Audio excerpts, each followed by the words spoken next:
Ah, Pierre, esse é o melhor emprego do mundo. Só fica treinando, recebendo salário razoável, é respeitado por todos e ainda sai com a fama de corajoso. Tá louco, Jacques? E se estoura uma guerra? Assim, de repente, do melhor emprego do mundo, ele se torna o pior de todos.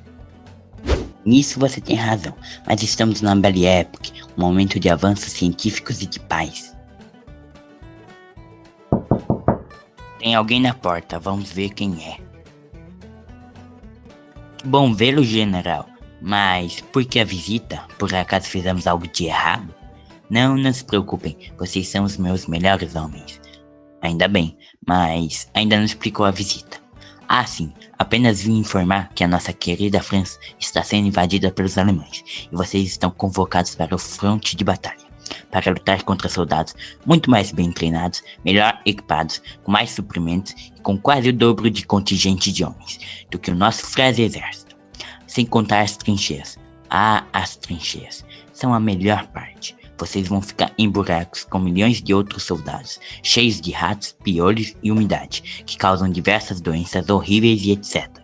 Acredito que vocês vão gostar muito da sua estadia no campo de batalha, não é mesmo?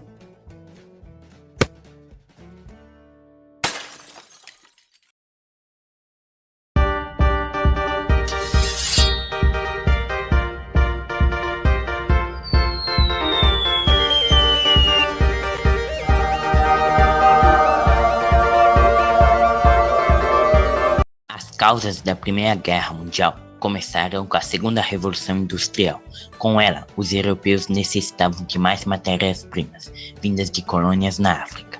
Só que a unificação tardia dos povos germânicos, o Império Alemão ficou de fora da partilha destes territórios. E para evitar muitas intrigas, acontece a Conferência de Berlim. Após muito discutirmos, acho que chegamos em um acordo. Observe.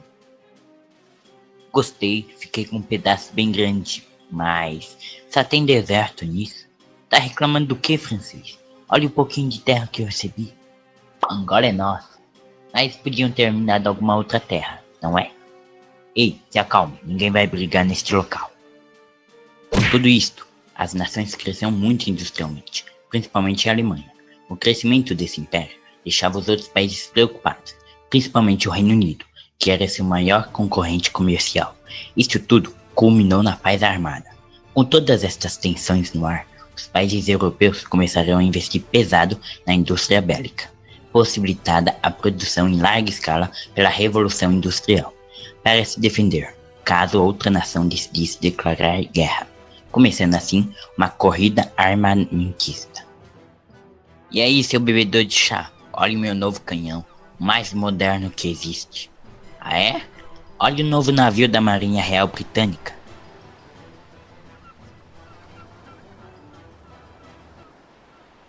Também não precisava de tudo isso. Com todo esse crescimento, o Império Alemão estava com medo de todos se juntarem para combatê-lo. Então começa a fazer diversas alianças, como a Tríplice Aliança, com a Áustria-Hungria e o Reino da Itália. Vendo tudo isso, França, Reino Unido e o Império Russo fazem a Tríplice Entente. Todas estas alianças tinham um caráter de defesa. Mas fatos importantes também aconteciam nos Balcãs. Nesta época, a região passava por grande instabilidade, principalmente na Bósnia, que era disputada entre a Sérvia e o Império Austro-Húngaro. Os sérvios eram apoiados pelos russos, que defendiam o pan-eslavismo e a criação da Grande Sérvia, e a Áustria-Hungria apoiada pela Alemanha.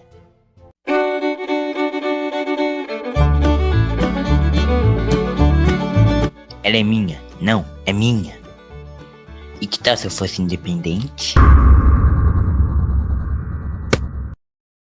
Alguém ouviu alguma coisa? Eu não. Esta data foi marcada por muito anti-germanismo europeu. Praticamente ninguém gostava do crescimento alemão. A Rússia não gostou nada da intenção dela de construir uma ferrovia, ficando Berlim a Bagdá, passando por regiões ricas em petróleo, onde os russos queriam aumentar sua influência.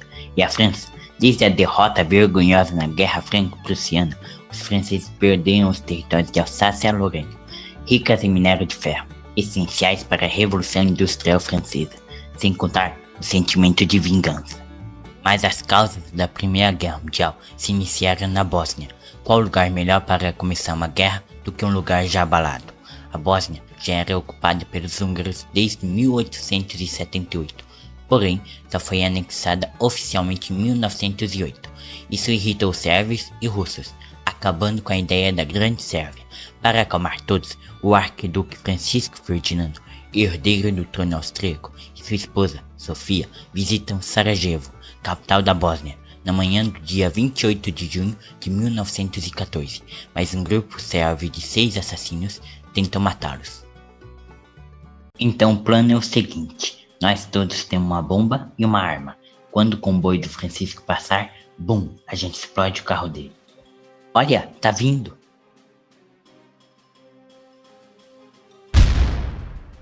Ah, nunca me pegarão vivo.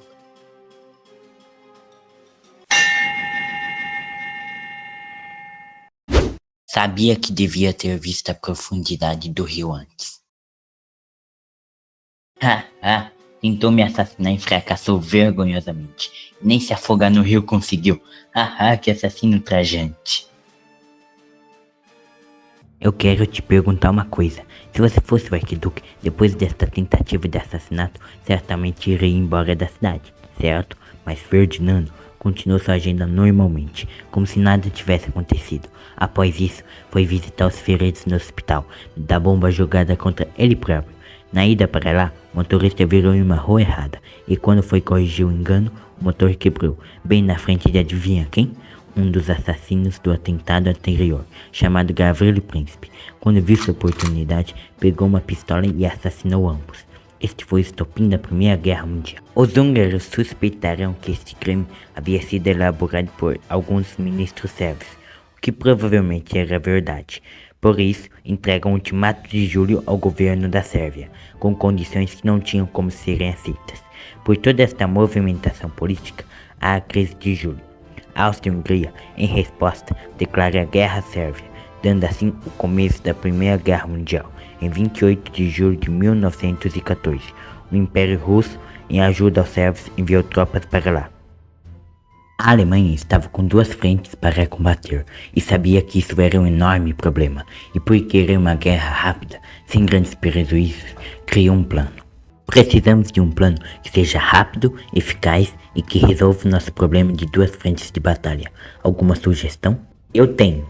Eu, Alfred von Schlieffen, lhes apresento o plano Schlieffen. Me parece muito bom, mas o que me impressionou mesmo foi a criatividade na escolha do nome. Parabéns. Segundo este plano, os alemães deveriam evitar a fronteira com a França, pois ela estaria fortemente protegida. Então quase todo o exército alemão marcharia sobre a Bélgica, um país neutro, usando-a como atalho. Atravessaria a fronteira, dominaria o norte francês e tomaria Paris. Muito fácil, mas ainda tinha a Rússia. Como o território do Império Russo era enorme, eles demorariam muito para reunir suas tropas. Por isso, focariam na França, acabando assim com a frente ocidental, depois com a Rússia. E pronto, fim da guerra. Com a invasão da Bélgica, o Reino Unido entrou na guerra do lado da Entente, também chamada de Aliados, junto com todas as suas outras colônias. O Império Otomano, que já estava em decadência, se aliou aos impérios centrais, como ficaram conhecidos os alemães, austro-húngaros e agora os otomanos. O Japão também declarou guerra à Alemanha, pois estava interessado em tomar posse de algumas ilhas alemãs no Pacífico. Os franceses tiveram que fazer uma ofensiva em sua fronteira contra o Império Alemão na Batalha das Fronteiras, com pesadas baixas de ambos os lados, mas os franceses tiveram que recuar. Após conquistar a Bélgica, com mais demora do que o esperado, o exército germânico domina o norte francês sem grande resistência, em direção a Paris. Mas quando chegam ao rio Marne, apenas 70 km da cidade, são segurados pelo exército francês, que ainda guardava tropas britânicas. Quando eles finalmente chegam, conseguiram fazer os alemães recuarem. A vitória da primeira batalha do Marne foi decisiva para os aliados. Só que os russos haviam se preparado mais rápido do que se pensava, deixando agora o Império Alemão realmente encurralado. Assim, o plano Schlieffen havia fracassado totalmente. Então, cada aliança começa a tentar flanquear o outro, isto é, atacar os lados, para cercar e vencer, mas para isso era necessária uma corrida para o mar. No final das contas, ninguém conseguiu flanquear ninguém. Todos acreditavam que a guerra seria rápida, mas acabou se mostrando que não. Tudo isso leva ao fim da Guerra de Movimento. Então começa o período chamado de Guerra das Trincheiras. Elas se estendiam do Canal da Mancha até a fronteira da Suíça. Como tantos aliados, tantos impérios centrais estavam com forças militares equilibradas, começaram a cavar trincheiras para proteger as áreas já dominadas. Essas trincheiras eram buracos com 2 metros de profundidade, onde os soldados descansavam, cuidavam de ferimentos, se alimentavam e etc. O espaço entre as trincheiras era terra de ninguém, pois literalmente não pertencia a nenhum lado. Quando o pelotão tentava dominar uma trincheira, quase todas as vezes não conseguia e ainda estava na mira das metralhadoras inimigas. Isso também levava a uma guerra psicológica, pois o combate não era constante, e sim vigiar. Essas trincheiras, principalmente em locais úmidos, podiam espalhar diversas doenças aos soldados. Sem contar os gases tóxicos, que foram utilizados primeiro pelos alemães e mais tarde por todos na guerra. Os gases mais utilizados eram o gás lacrimogêneo, de cloro e o gás mostarda. Este último não só atingia as vias respiratórias, causava também queimaduras na pele que amedrontavam os soldados. Por isso começaram a usar máscaras. O avanço científico da Belle Époque, período antecessor da Grande Guerra, ocasionou na criação de diversas armas mortais, que só aumentaram o saldo de mortos, sendo a guerra mais mortífera que já tinha acontecido antes. Em 1915, entra mais uma nação na guerra. Adivinha quem? A Itália. Além de não ajudar os impérios centrais, se virou contra eles e começou a ajuda intente, interessada em alguns territórios da Áustria-Hungria. Enquanto os grandes combatentes ocorriam na Europa, a guerra também era travada nas colônias alemãs, que foram facilmente dominadas. Mas se porventura eles ganhassem a guerra, poderiam retomar esses territórios facilmente e ainda obter-os de países derrotados. Começaram também, pela primeira vez, combates aéreos, destacando-se alguns aviadores, como o alemão Barão Vermelho, conhecido por esse nome por pilotar um avião desta cor. No segundo ano da guerra, ocorreram diversas batalhas. Mesmo com milhares de mortos, praticamente não houveram avanços ou retrocessos territoriais dos lados, como as batalhas de Verdun e do Somme. Nesta última, os aliados utilizaram pela primeira vez na história os tanques. Muitos deram defeitos, mas assustavam os inimigos. A maioria dos tanques do exército alemão eram capturados dos aliados.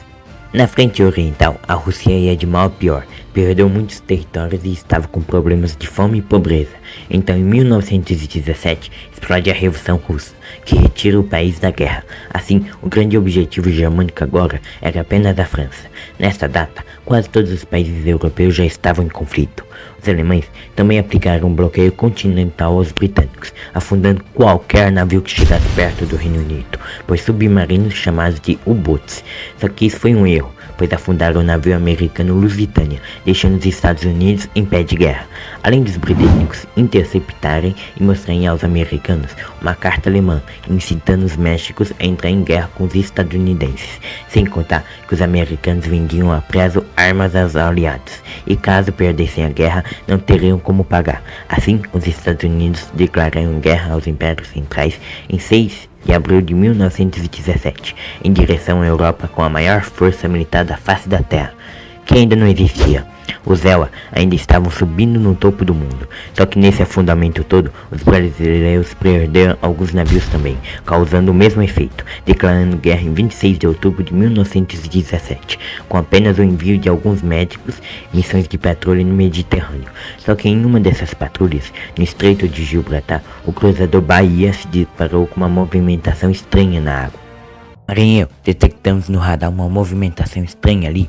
Podem ser submarinos, mas na via das dúvidas, vamos atirar.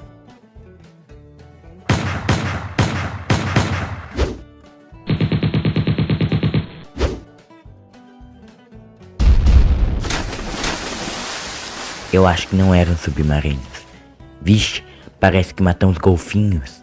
Não, eles eram golfinhos. Assim os brasileiros ganharam a batalha mais difícil da guerra, a Batalha das Toninhas. Todos já estavam cansados após 4 anos de sofrimentos e barbaridades. Já com os americanos em campo de batalha, os aliados começaram a última e decisiva tentativa para o fim da guerra, a ofensiva dos 100 dias, com diversos ataques rápidos e bem-sucedidos. Em pouco tempo, dominam a linha Hindenburg, a mais fortificada linha de resistência germânica. Sem escolha, o imperador alemão abdica e a recém-formada República de Weimar assina o armistício do dia 11 de novembro de 1918, em um vagão de trem, levando ao fim da Primeira Guerra Mundial, com quase 20 milhões de mortos entre militares e civis. Os vencedores obrigaram a Alemanha no Tratado de Versalhes a pagar 200 bilhões de marcos aos aliados. Perderam todas as suas colônias e áreas da própria Alemanha, sem contar que não podiam ter um exército maior que 100 mil homens, nem marinha e aeronáutica de guerra, e a região da Renânia deveria ser desmilitarizada. 3 impérios caíram ao fim: o alemão, o otomano e o austro-húngaro. Este último foi dividido em vários outros países menores e o mapa da Europa acabou sendo redesenhado. Os termos do Tratado de Versalhes prejudicaram a Alemanha em todos os sentidos. O povo se sentiu humilhado e com raiva. Todas essas exigências tinham o intuito de impedir uma nova guerra, mas acabou ocasionando uma guerra ainda maior. Bom, espero que tenha gostado e até o próximo vídeo. Parabéns! Sobreviveram até agora no final da guerra. Sinceramente, estou impressionado como conseguiram. Nunca duvidei de vocês, mas achei que iam morrer no primeiro dia. Mas enfim, recebemos ordens para avançar e para dar moral aos outros soldados. Vocês vão na frente e sozinhos. Mas senhor, isto é loucura. Vou mostrar que não é. O garoto, avance soldado, para a trincheira inimiga. Mas vão atirar em mim. Vai ou eu mesmo furo você. Ele só morreu porque era inexperiente. Vocês não, então marchem. Quer saber? Tô indo embora. Estão me demitindo. Eu também. Ei, onde vocês vão?